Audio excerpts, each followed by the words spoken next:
Disney World's Toontown was my first job out of high school, and at the beginning, everything was great. For those of you who do not remember, Toontown is where Mickey and Minnie lived in the park, and had everything you would imagine would be in a real neighborhood, a neighborhood where a cartoon would live in. There are houses, kitchens, bedrooms. Kids could even go in and microwave stuff on the little cartoon microwave. Donald Duck had a houseboat that you could go inside. Goofy had his roller coaster. There was a lot of cool stuff, and although it was for kids, I actually really liked it. I mean, where else in the world can you go and step into a real cartoon village? That was until I started working the overnight shift there. What in the daytime looked cute and silly quickly became more creepy after the sun went down and guests left the park. I worked in custodial, so I was one of the last people to go through the parks at night, and unfortunately, I usually had to go alone. So one night I was doing my rounds and emptying trash cans. I walked straight through Toontown to try to get to Tomorrowland and back to the front of the park. I was finishing a 10-hour day and was definitely ready to get out, so I was walking pretty fast. Normally all of the little houses were dark and the sound effects were turned off. Not tonight though. I went back there and all the lights and effects were still going strong throughout the area. I was dumbfounded. This was a serious departure from protocol, so I had to tell someone about it, and people were going to get into serious trouble. I continued walking and pulled up my radio, but as soon as I did, everything shut off. I then heard shuffling in the distance and thought I saw a tail go into some bushes over near the train station. I figured it was probably just a raccoon or something. The area back there was completely surrounded by national forest and animals turned up all the time. So I completely forgot about it and went on with the rest of the night. During my shift the next morning though, I heard some very disturbing news about the area. A rat was found gutted and smeared all over Minnie's house's floor. The official story was that it was killed by a possum or two, but the amount of carnage involved seemed suspicious to me. Anyways, it was business as usual, of course. The amount of situations at the park that could happen before there's any change in operation is truly astounding. That was until later in the evening when I saw a batch of policemen and security officers crowded around Main Street strategizing something. For that amount of them to be gathered around one place meant something definitely must have happened. I found one of my leaders standing over on the sidewalk, staring over at the group. I asked her what happened. She said she wasn't sure, but she heard something about a baby going missing. I had never heard about anything like that happening in those parks, so that really freaked me out. By the time I did my sweep later that night, it was about 2 in the morning. I did all my normal tasks, but I was certainly dreading getting into Toontown. I was still kind of shook up from the events from the night before, even though I knew they were honestly pretty much normal. So by the time I got to the area, I was relieved to see that the lights and sound effects were not on. I approached an empty trash can in front of Minnie's house and noticed through the window that the cartoon refrigerator was still open. I figured that one of the crazy interns must have forgotten to shut the door when they closed down the park for the night. So I walked inside the house and went to the kitchen to close it, but when I tried, it didn't close all the way. Fear suddenly surged through my veins. I automatically knew something was wrong. I slowly opened the refrigerator door and witnessed to my horror a baby inside, lifeless and cold. In my panic, I radioed my supervisor and told him what just happened. He told me to get outside the house immediately and that the police were on their way. Then a number of boxes and items knocked down in one of the rooms behind me, and someone ran out of the door. Too terrified to move, I just stood there and watched as a man-like thing skittered past the window. I immediately went outside, desperate to see what it was. It was gone. The police arrived shortly after, and I told them what happened. When no one was paying attention, I saw something on the kid coaster. It looked like a silhouette of Mickey Mouse. I am now writing this 3 weeks after the incident. I was an obvious suspect for killing that baby. My family stopped talking to me. Not even my therapist believes me. But you believe me, right?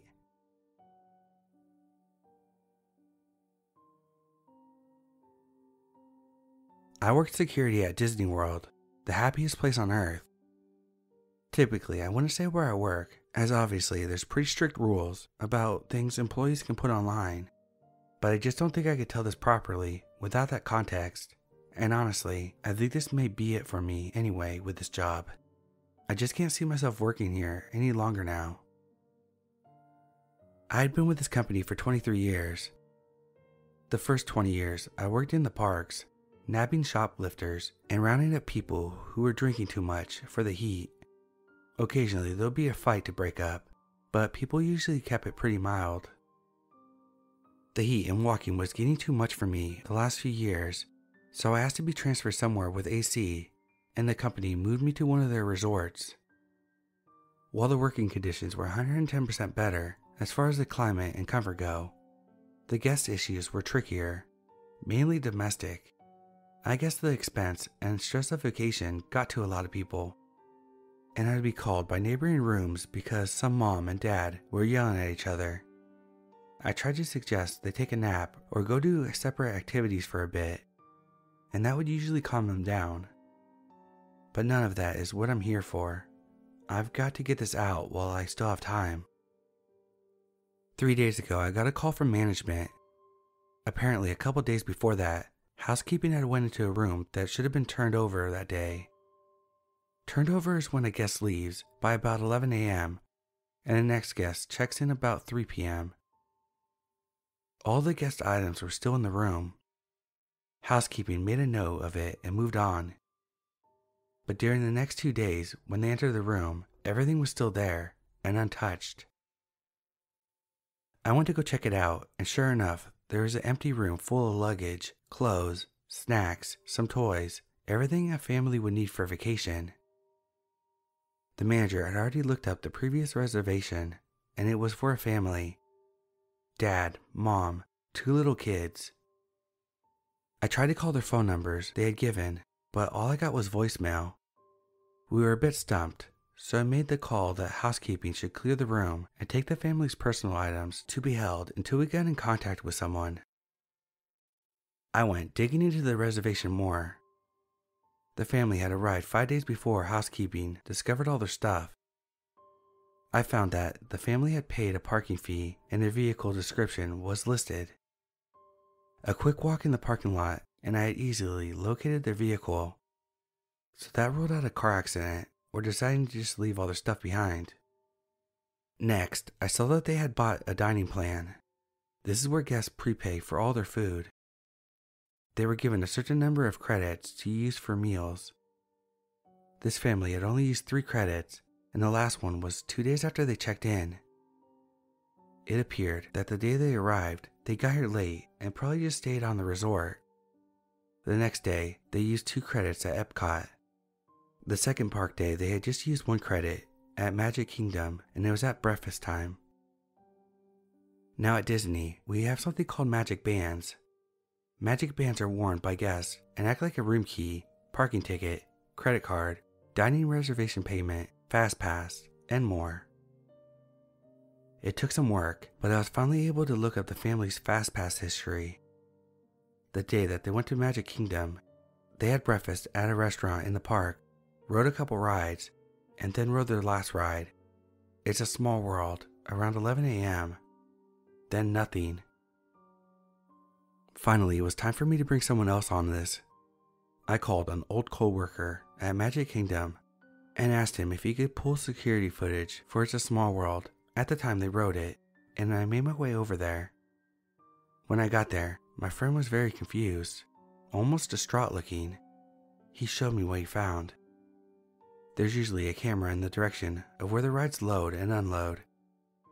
The footage showed them scanning their bands to use the fast passes for the ride and boarding the ride. The footage found the exit of the ride that just showed the other people in the car exiting.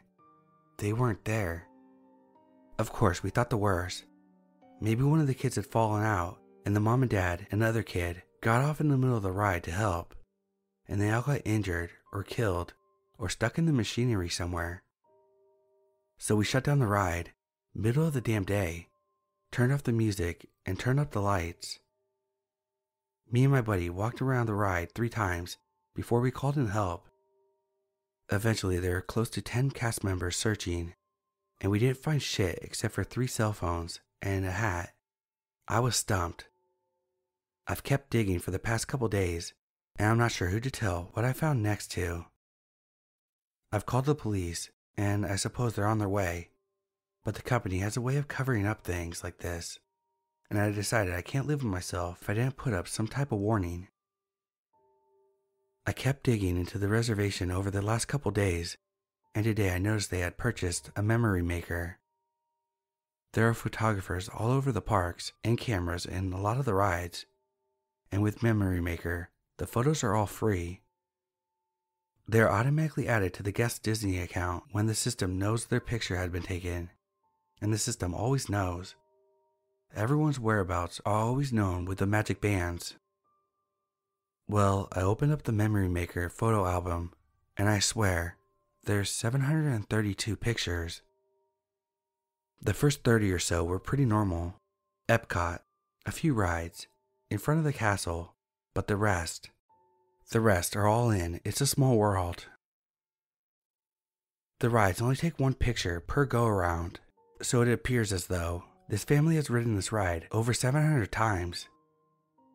The first picture was pretty normal. Everyone looked happy. It was a busy day and a full car of guests.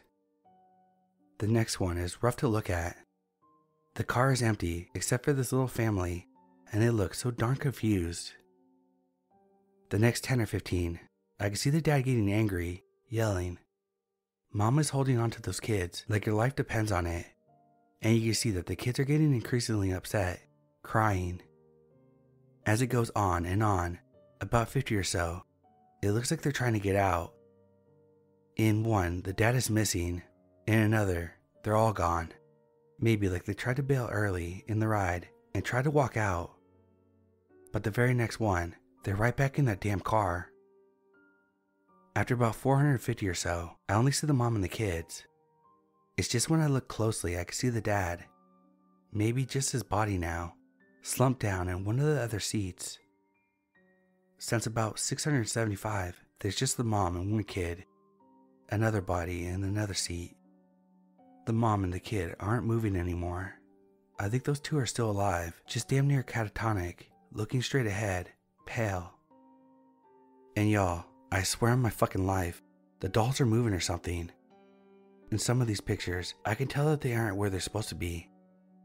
I even saw one of the dolls in the car with a family.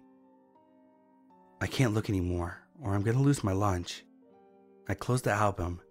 Its file size has increased since I closed it. God, are there new pictures being added? I see on the security cameras that the local PD had just arrived and will take over soon. I wish I knew what the fuck was going on, but I also wish this damn thing had never landed in my lap. I don't think I'll be able to update this. After I talk to the police, I think I'm gonna walk out of here and never come back. I just wanted to get this out there before Disney feeds the media some bullshit cover-up as to why the whole family vanished. They didn't vanish. I know where they are.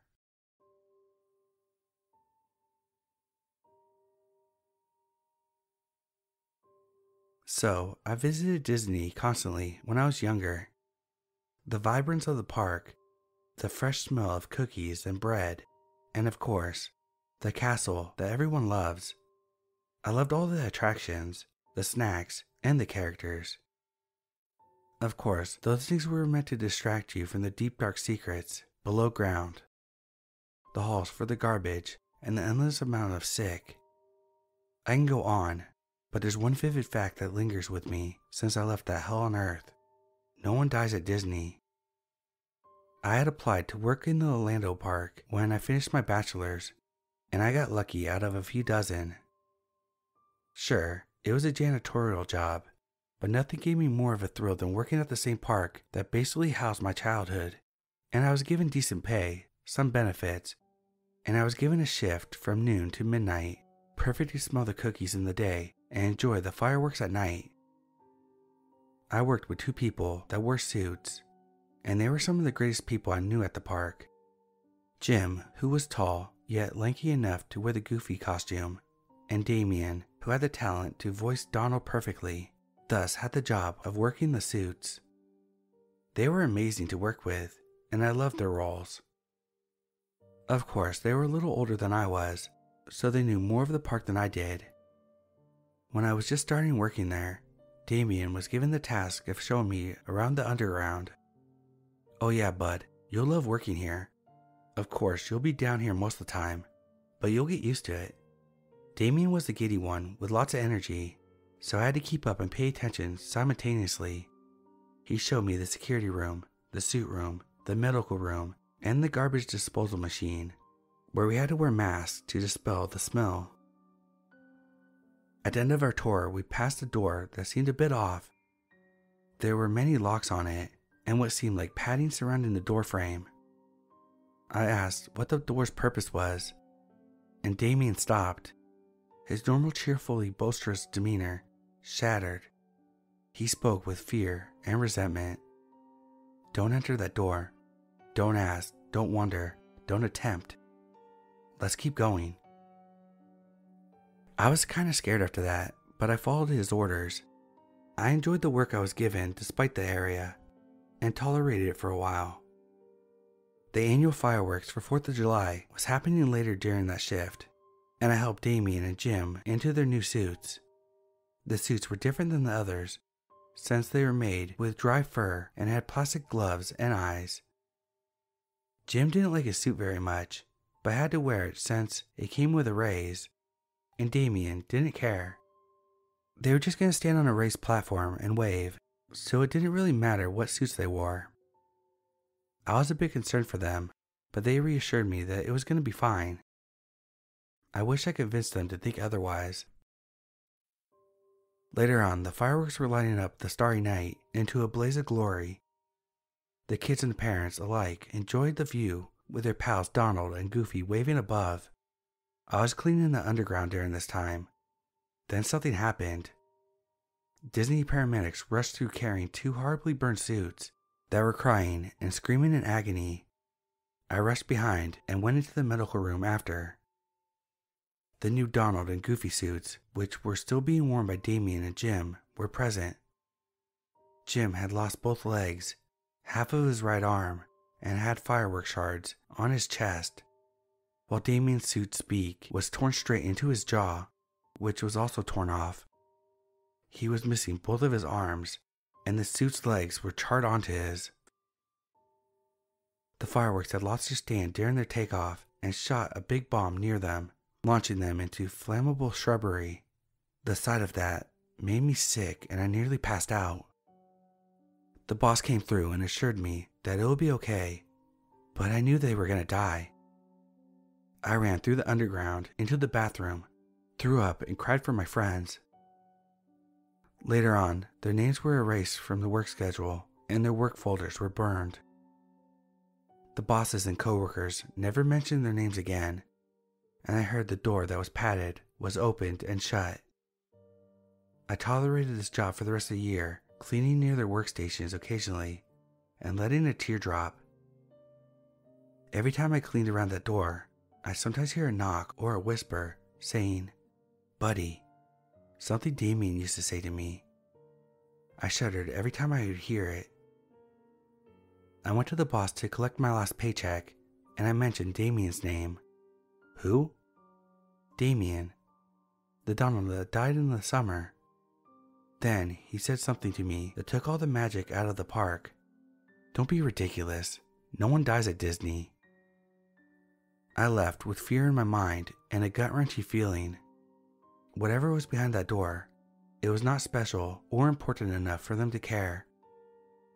It haunts me to this day what people don't know about the darkness that surrounds the beauty and fun of Disney.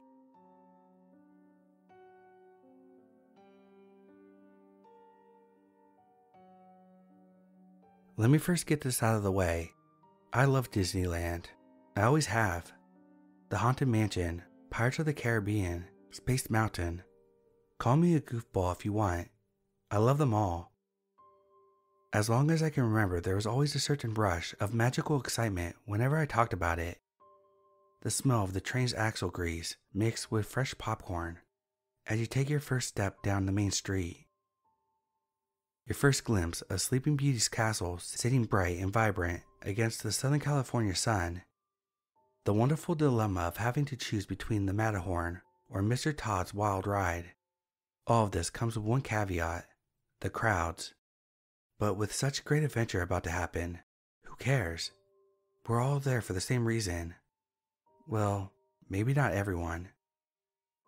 These feelings I had towards the happiest place on earth were ones I wanted to share one day with my own kids, and for the most part I have. My son, who's 10 years old, is just now appreciating the magic. Admittedly, not as much as I did at his age. But last week I saw the excitement finally spill over as we parked the car and hopped on the tram for our annual summer visit. In late August, the crowds somewhat thin out as school seasons are beginning. This is different for us, having homeschooled our son since 4th grade. We have more freedom with our schedules, and this trip to Disneyland has become our unofficial end of summer and start of his school year.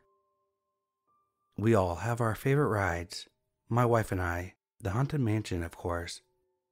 My son's favorite, surprisingly, is the Jungle Cruise. Looking back, it was a fitting place to meet them while waiting in line for a ride with a savage, survivalist theme. A boat ride where everything goes wrong and you're attacked by all sorts of wild animals. Because that's what they were, wild animals. They seemed normal enough, a wholesome family of 5, and friendly as can be. It was a young boy, about the same age as my son, that started the conversation. I hadn't noticed that they were talking, but soon we were all locked in enthusiastic conversation about our favorite place in the whole world. And they sure knew their stuff, like what years the rides were built, oral history about the rides long gone. And when I heard the dad, Walter, call his daughter Ariel, I knew that these people were way hardcore Disney folk. Walter and Belle had been together for over 20 years and had 3 kids, Ariel, Donald, and Woody. And with their 3 kids, Ariel, Donald, and Woody make up the most intense Disneylanders one could ever meet.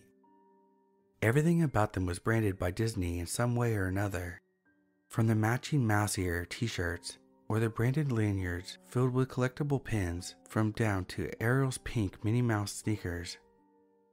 Even the teenager of the group, Woody, wore his fair share of the Magic Kingdom flair, and they talked about this place as if it was their home, addressing some employees by their first names. Funny thing, the employees didn't respond as if they knew them or even recognized them. It was nothing but confused looks in return. Maybe that should have been the first sign we could have picked up on, or the fact that they were named after Disney characters, but we didn't. In fact, after that first ride, we became Disney pals, so to speak. We went on more rides together, and it was nice, especially for my son. Since he's homeschooled, making friends can be challenging, and watching him mix it up with Ariel and Donald was gratifying. Both Walter and Belle were nice too, and were filled to the brim with all sorts of Disney facts. Woody, however, was not so friendly. He would stand there quiet and observant, but he was a teenager after all. After a ride on Peter Pan's flight, we stopped off to get a refreshing cola and have a quick seat to rest. We sat together in the shade as we waited for the kids to finish their drinks. Meanwhile, Walter's Disney stories started to become strange. "I'm actually a lifetime member of Club 33, Walter said at one point out of nowhere, with an infectious enthusiasm. For those unaware, Club 33 is exclusive, nearly impossible to get into, VIP, only private club located in New Orleans Square. It was hard to swallow that he was a lifetime member, and my gut instinct called this out as bullshit, but his promise of us having lunch at the exclusive club kept my doubts at bay. Maybe it was true, I thought. "Let's do a few more rides, then head over," he said. I politely tried to steer in the direction of breaking away, but he insisted we join them. I could see that look in my wife's eyes, the one telling me to man up and cut the cord. But hey, Club 33 is a once-in-a-lifetime opportunity. As we all got up to leave, I noticed Walter take my son's empty soda cup from him. He proceeded to dump the leftovers into the trash can, then take the mouse ear lid and straw combo. He handed it over to Belle, who placed it in her fanny pack. Walter looked at me and smiled, his bright white row of teeth. "Everything is a souvenir," he said. We should have left them right there and then, but we didn't. Instead, the kids began deciding which ride to go on next, and being the pacifists my wife and I are, we just went along with it. My son broke out his park map to give it a look. Somewhere in the process, he gave himself a nice, deep paper cut across his thumb. I didn't even notice it until we were waiting in line at the Haunted Mansion, when I heard Ariel explain to my son that he should suck on the cut to stop it from bleeding. I gave him a napkin to use instead. She kept insisting that he suck on the cut. I found her persistence about it unnerving, but later, within the darkness of the sketchy elevator, when I saw Ariel and my son's thumb in her mouth, that unnerving turned into horror. I was frozen in shock at what I was seeing, and so was my son. She was sucking the blood from his cut. My fatherly instincts grabbed his hand and pulled it away from this little shit's mouth. She looked at us, both as innocent as a porcelain doll, stoic and calm. I looked around to see if my wife had noticed, but Walter was talking her ear off. In fact, everyone's ear. This ride was the last one Mr. Disney worked on himself before he died. He boasted to the annoyance of everyone in line. I tried to corral my family so we could ride together, but in the nonstop conveyor belt commotion, I saw my wife ride away with Belle, and I was stuck with Walter. I made sure that my son squeezed in with me. Ariel and Donald rode together. Woody rode alone. For the duration of my favorite ride, Walter proceeded to explain away details from every scene we passed through. The hydraulics and the animatronics, the techniques used to create the holograms. I learned more than I needed, or ever wanted. Sitting there while he systematically ruined my most favorite and cherished dark ride. But even more disturbing to me was the little bloodsucker in the car behind us, and my wife sitting next to God knows what to our front. We were all trapped. All I wanted to do was get the hell out of this thing and get away from them. As the ride finally came to the end, the narrator's warning, "Beware of hitchhiking ghosts," suddenly took over a whole new meaning. I rushed us off and asked an employee I saw where I could find a first aid station. Who knows what kind of disease these people could be carrying? And that girl was sucking on my son's fresh cut. Walter tried to steer us towards Club 33. I took my family's hands once we were untangled amongst the crowd and changed course to Main Street. "Keep walking. Don't look back." My wife understood what I was doing and went along. We walked briskly, navigating the scores of people for what seemed like forever, hoping those weirdos were not behind us. Once we got to the main street, I finally glanced back and saw nothing. We lost them. I nervously dumped gobs of first aid ointment on my son's thumb, explaining to my wife what I saw. "You're not going to believe what I saw either," she replied, as I wrapped a Disney-themed band-aid around my son's greasy thumb. But there was no time to discuss. We needed to make a decision.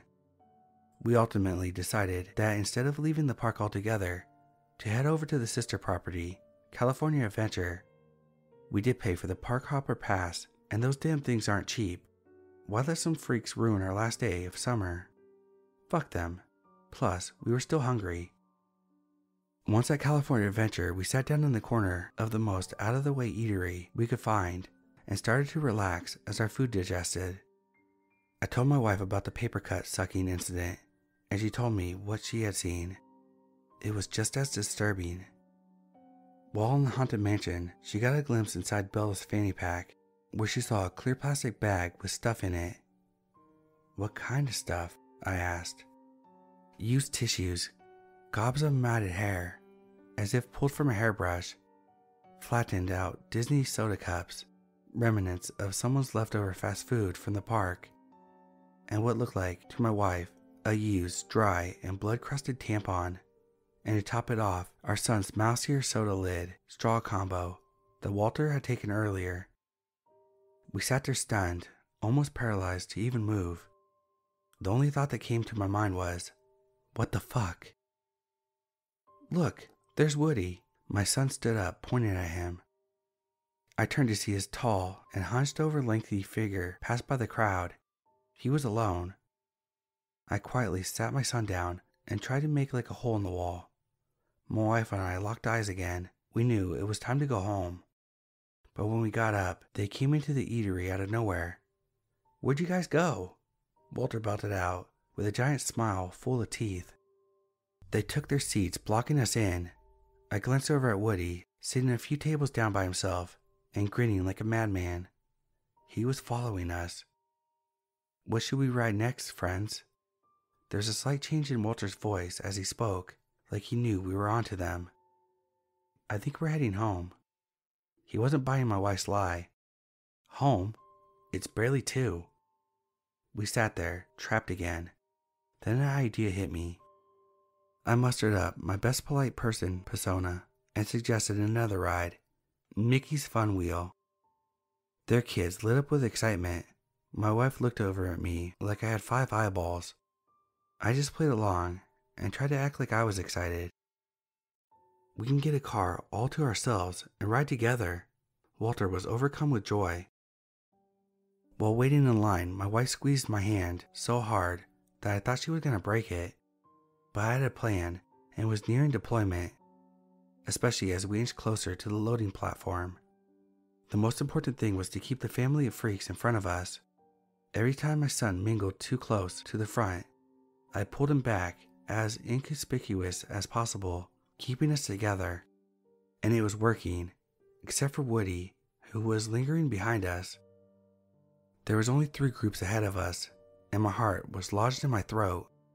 If this plan didn't work, I'm not sure what we could do next. I had to execute this perfectly. The big gamble was how many riders per car, which was 8.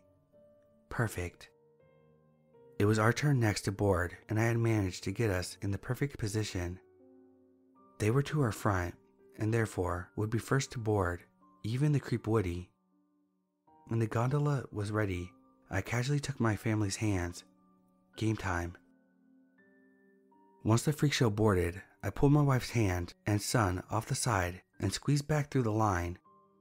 We quickly made our way past the puzzled faces until we reached the nearest place to exit. I looked back to the magnificent wheel, now starting to turn, where I saw the creepers crammed into the gondola, trapped. My plan had worked. I met Walter's eyes for the last time before they disappeared higher into the sky. They were pure darkness. We spent no time getting out of there, not even waiting for the tram and hightailing it back to the park structure. Once we got into the car, I let out a huge sigh of relief. "What are you doing? Start the damn car." My wife was not so relieved, and she wouldn't be until we were completely out of there. I started the car and backed out, looking first to my son in the back seat. A feeling of anger came over me. What a shitty day for him. I noticed his band-aid was gone. "It fell off somewhere," he said. Fitting, I thought. We drove home in silence. It has been almost exactly 1 week since our doomed trip to the happiest place on earth. We've had a few family talks about it, not letting things get in our way of our fun time, no matter where we are. We should not let this bizarre experience get in the way of our future visits.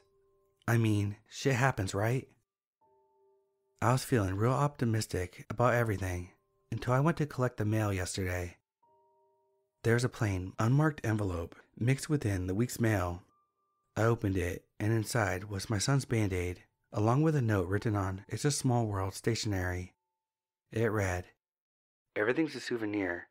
Your friend, Walt."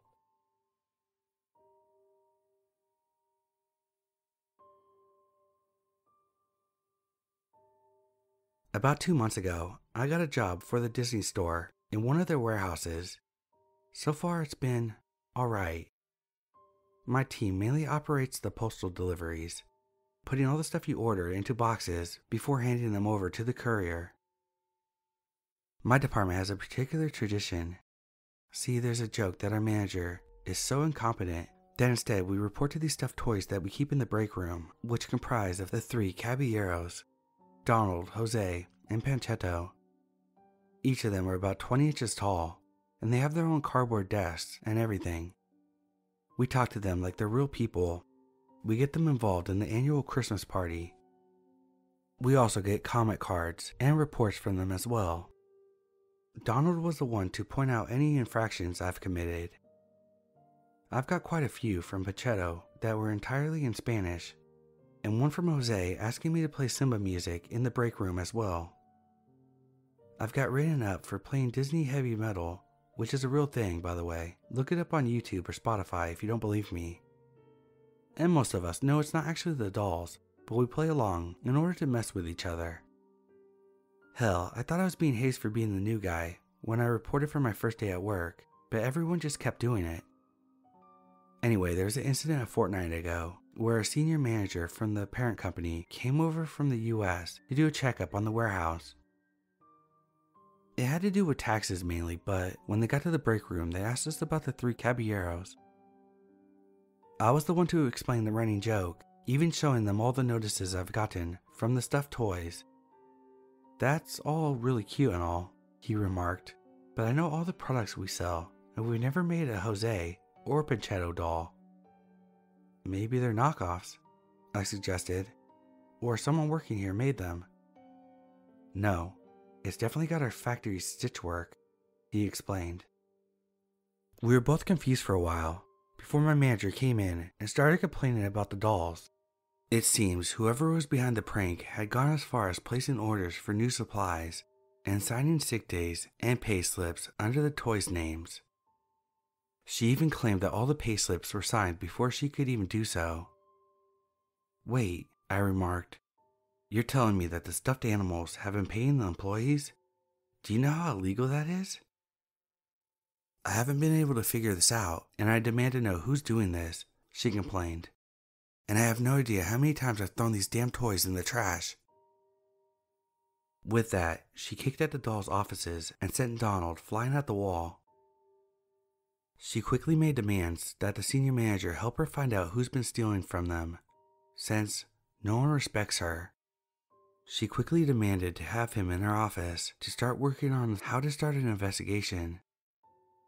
But before he followed, the senior manager turned to me with worry. Is it just me? He asked, or did you hear Donald screaming? The manager made sure that the break room was locked down completely for an hour. No one could get in or out as the 2 managers started talking.